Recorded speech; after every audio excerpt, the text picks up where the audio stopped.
कोरबा जिला पुलिस कप्तान द्वारा अवैध कबाड़ व कोयले के कारोबार पर सख्ती से रोक लगाने के लिए दिए निर्देश। सभी थाना चौकियों को निर्देश के बाद भी कुछ थाना चौकी के संरक्षण में इस तरह के कार्य परस्पर संचालित हो रहे हैं। बीते 4 जुलाई की रात को कटघोरा थाना क्षेत्र से अवैध कबाड़ लोड कर अपने गंतव्य की ओर खपाने निकले ट्रक का पीछा करने पर चालक परिचालक मार्ग किनारे वाहन खड़ी कर मौके से फरार हो गए। मामले की सूचना पुलिस को दिए जाने के उपरांत कबाड़ से भरा वाहन पुलिस द्वारा जब्त कर आगे की कार्रवाई की जा रही है।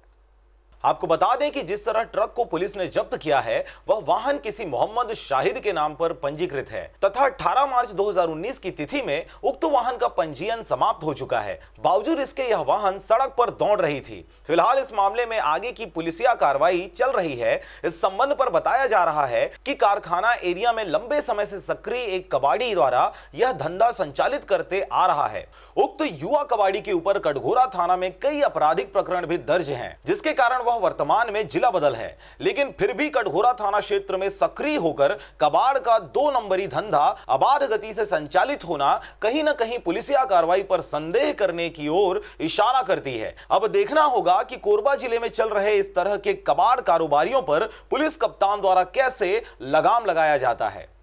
ये कल रात में कटघोरा पुलिस को मुखबिर से सूचना मिली कि एक गाड़ी CG04JC 4953 ये गाड़ी कोरबा से बिलासपुर की ओर कबाड़ लोड करके लेके जा रही है। तो इसकी घेराबंदी की गई और पकड़ा गया है वाहन को। वाहन में कबाड़ लोड है और उसको थाना लेके आ गया है, उसमें कार्रवाई की जा रही है। कोरबा से जयप्रकाश साहू के साथ शारदा पाल और शशिकांत डिक्सेना की रिपोर्ट। RJ रमझाझर।